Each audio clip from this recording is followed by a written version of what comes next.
Special officer show cause notice ready ಇದೆ ತಗೋಬೇಕು ಅಂತ ಹೇಳ್ತಾರೆ. ಈಗ ರಾತ್ರಿ ಆಗಿಬಿಟ್ಟರೆ ಈಗಾಗಲ್ಲ ಅಂತ ಹೇಳ್ತಾರೆ. ಆಮೇಲೆ ನಾಳೆ 2 ಗಂಟೆಗೆ ಕೊಡ್ತಾರೆ ಶೋಕಾಸ್ ನೋಟಿಸ್. ಅಷ್ಟೊಂದು ಆತುರವಾಗಿ ಕೊಟ್ಟಿದ್ದಾರಲ್ಲ.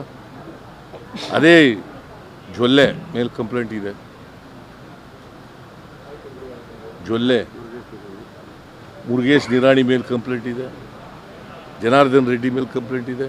ಅವ್ರ ಮೇಲೆ ಏನು ಮಾಡಲ್ಲ, ವರ್ಷಗಟ್ಟಲೆ ಇದೆ. ಅವ್ರ ಮೇಲೆ ಯಾಕೆ ಮಾಡಲಿಲ್ಲ? ದಟ್ ಮೀನ್ಸ್ ಟು ಸೇ ಕೇಂದ್ರ ಸರ್ಕಾರ ರಾಜಭವನವನ್ನು ದುರ್ಬಳಕೆ ಮಾಡ್ಕೊತಾ ಇದೆ. ಎಲೆಕ್ಟೆಡ್ ಗೌರ್ಮೆಂಟನ್ನು ಡಿಸ್ಟೆಬಿಲೈಸ್ ಮಾಡಬೇಕು ಅಂತ ಹೊರಟಿದ್ದಾರೆ. ಸೊ ಅವರು ಕೊಟ್ಟಿರ್ತಕ್ಕಂಥ ನೋಟಿಸು ಕಾನೂನುಬಾಹಿರವಾದದ್ದು. ಇದು ಸಂವಿಧಾನವನ್ನು ಕೊಲೆ ಮಾಡ್ತಕ್ಕಂಥ ರೀತಿ ಇದೆ, ಪ್ರಜಾಪ್ರಭುತ್ವವನ್ನು ನಾಶ ಮಾಡ್ತಕ್ಕಂಥ ರೀತಿ ಇದೆ. My role is not there.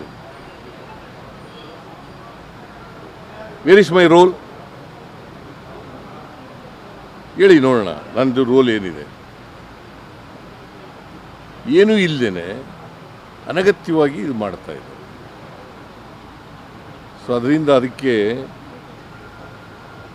ನಾವು ಶೋಕಾಸ್ ನೋಟಿಸ್ ಕೊಟ್ಟಿರ್ತಕ್ಕಂಥದ್ದು ಕಾನೂನುಬಾಹಿರವಾಗಿದೆ, ಸಂವಿಧಾನಕ್ಕೆ ವಿರುದ್ಧವಾಗಿದೆ. ಅದಕ್ಕೋಸ್ಕರವಾಗಿ ಇದನ್ನು ಎಲೆಕ್ಟೆಡ್ ಗೌರ್ಮೆಂಟನ್ನು ನೀವು ಅವರ ಕೈಗೊಂಬೆ ರೀತಿ ಕೆಲಸ ಮಾಡ್ತಾ ಇದ್ದೀರಿ. ಸೆಂಟ್ರಲ್ ಗೌರ್ಮೆಂಟ್ನ ಕೈಗೊಂಬೆ ರೀತಿ ಕೆಲಸ ಮಾಡ್ತಾ ಇದ್ದೀರಿ. ಇದನ್ನು ವಾಪಸ್ ತಗೋಬೇಕು. ಯಾಕಂತಂದರೆ ಚೀಫ್ ಮಿನಿಸ್ಟ್ರಿಗೆ ಅಡ್ವೈಸ್ ಮಾಡೋರು ಯಾರು? ಅಲ್ಲ, ಗವರ್ನರ್ಗೆ ಅಡ್ವೈಸ್ ಮಾಡೋರು ಯಾರು? Council of ministers. ನಾವು ಅಡ್ವೈಸ್ ಮಾಡಿದ್ದೀವ? ನಮ್ಮನ್ನು ಕೇಳಿದಾರ? ಆಮೇಲೆ ಮುಖ್ಯ ಕಾರ್ಯದರ್ಶಿಗಳು ಪತ್ರ ಬರೆದಿದ್ದಾರೆ ಡೀಟೈಲಾಗಿ. ಅವತ್ತೇ 26ನೇ ತಾರೀಕು 6:30 ಕೊಟ್ಟಿದ್ದಾರೆ. ಅದನ್ನೂ ನೋಡಿಲ್ಲ.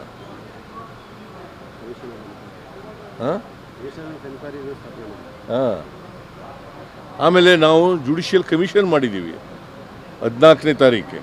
ಅದು ಜುಡಿಷಿಯಲ್ ಕಮಿಷನ್ ಮಾಡಿದ್ಮೇಲೆ ಯಾಕೆ ಮಾಡಿರೋದು ಜುಡಿಷಿಯಲ್ ಕಮಿಷನ್ನ? ಅದ್ರ ವರದಿ ಬರಬೇಕಲ್ಲ. ಏನಾದ್ರು ಕಾನೂನು ರೀತಿ ತಪ್ಪುಗಳಾಗಿದ್ದರೆ ಅದನ್ನು ಎಂಕ್ವೈರಿ ಮಾಡಿ ಕೊಡಿ ರಿಪೋರ್ಟನ್ನು ಅಂತ ಹೇಳಿದ್ದೀವಿ.